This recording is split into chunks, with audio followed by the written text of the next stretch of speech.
विद्यार्थी मित्रांनो, आज पाहूयात मराठी व्याकरणामधील एक महत्त्वाचा घटक संधी आणि संधीचे प्रकार.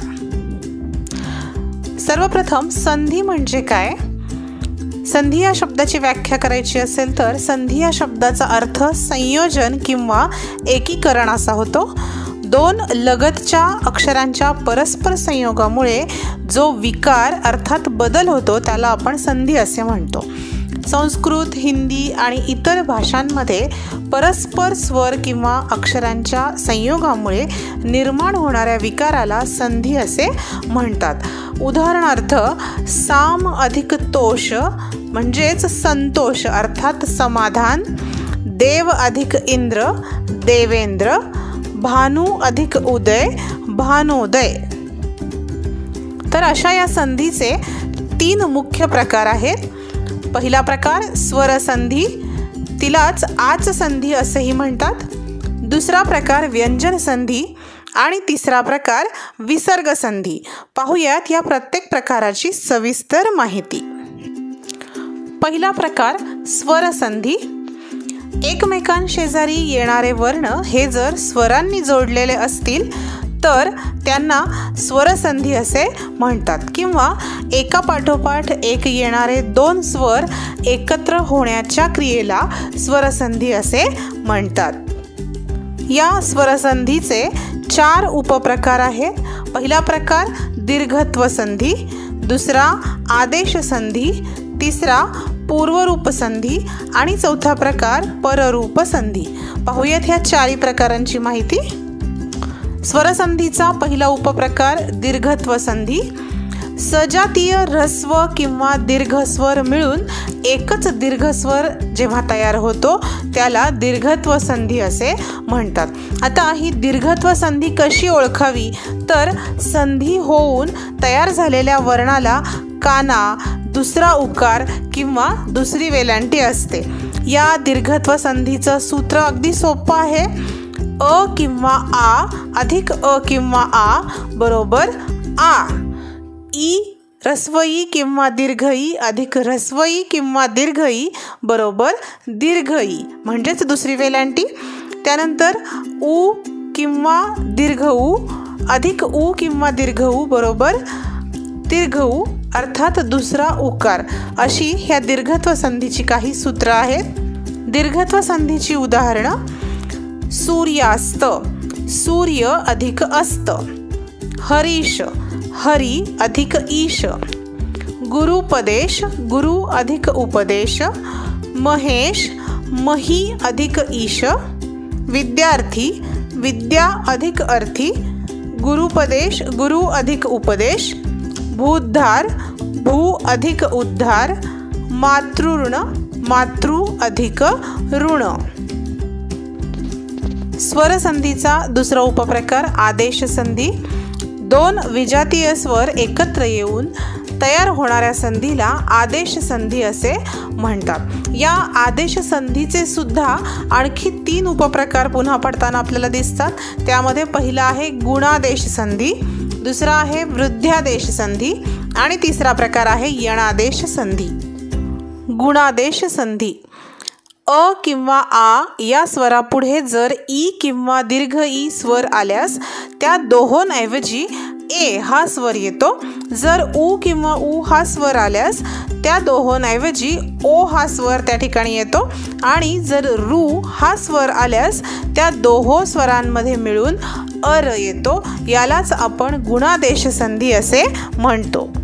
गुणादेश संधीची उदाहरणं: महोत्सव, महा अधिक उत्सव, महोत्सव, चंद्रोदय, चंद्र अधिक उदय, देवर्षी, देव अधिक ऋषी, महर्षी, महा अधिक ऋषी, यथेष्ट, यथा अधिक इष्ट, रमेश, रमा अधिक ईश, धारोष्ण, धारा अधिक उष्ण, सूर्योदय, सूर्य अधिक उदय, गंगोदक, गंगा अधिक उदक, सुरेंद्र, सूर अधिक इंद्र, वसंतोत्सव, वसंत अधिक उत्सव.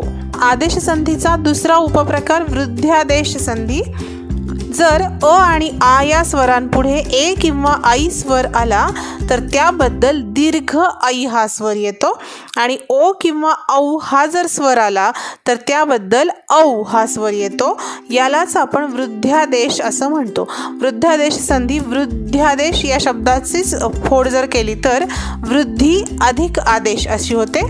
याचं उदाहरण एकैक असा एक शब्द आहे. एकैक एक अधिक एक. त्यानंतर सदैव सदा अधिक एव. जलौघ जल अधिक ओघ. गंगौघ गंगा अधिक ओघ. प्रजैक्य प्रजा अधिक ऐक्य. हातोटी हात अधिक ओटी. आदेश संधीचा तिसरा उपप्रकार यणादेश संधी. जर ऱ्हस्व ई उ रू ऱ्हस्व किंवा दीर्घ या स्वरांपुढे खालीलपैकी कोणताही विजातीय स्वर आला तर ई या विजातीय स्वराऐवजी य हा वर्ण त्या ठिकाणी येतो. उ या विजातीय स्वरांऐवजी व हा वर्ण येतो आणि रू या स्वराऐवजी र हा वर्ण त्या ठिकाणी येतो आणि पुढील स्वर त्यात मिसळून यणादेश संधी तयार होते. त्याची उदाहरणं पाहूयात. प्रीत्यर्थ असा शब्द आहे. प्रीत्यर्थ प्रीती अधिक अर्थ. इत्यादी इति अधिक आदी. अत्युत्तम अति अधिक उत्तम. प्रत्येक प्रति अधिक एक. मन्वंतर मनु अधिक अंतर. स्वल्प सु अधिक अल्प. स्वरसंधीमधील आदेश संधीचा आणखी एक उपप्रकार म्हणजे विशेष आदेश संधी. जर ए ऐ ओ किंवा औ या संयुक्त स्वरांपुढे अनुक्रमे ए या संयुक्त स्वराऐवजी आय, ऐ या संयुक्त स्वराऐवजी आय आणि ओ या संयुक्त स्वराऐवजी अव, औ या संयुक्त स्वराऐवजी आव असे वर्ण मिसळून आदेश तयार होऊन त्यात पुढील स्वर मिसळतो आणि विशेष आदेश संधी तयार होते. उदाहरणार्थ नयन हा शब्द आहे. ने अधिक अन नयन. गायन गाई अधिक अन गायन. गवीश्वर गो अधिक ईश्वर गवीश्वर. नाविक नौ अधिक इक नाविक. यानंतर स्वरसंधीचा तिसरा उपप्रकार पूर्वरूप संधी. मराठी भाषेमध्ये केव्हा केव्हा संधी होत असताना एकत्र येणाऱ्या दोन स्वरांपैकी पहिला स्वर हा कायम राहतो आणि दुसऱ्या स्वराचा लोप होतो. अशा वेळी होणाऱ्या या संधीला पूर्वरूप संधी असे म्हणतात. उदाहरणार्थ नदीत नदी अधिक आत. या ठिकाणी आ ह्या स्वराचा लोप होऊन नदीत असा शब्द तयार झालाय. काहीसा काही अधिक असा. केलेसे केले अधिक असे. लाडूत लाडू अधिक आत.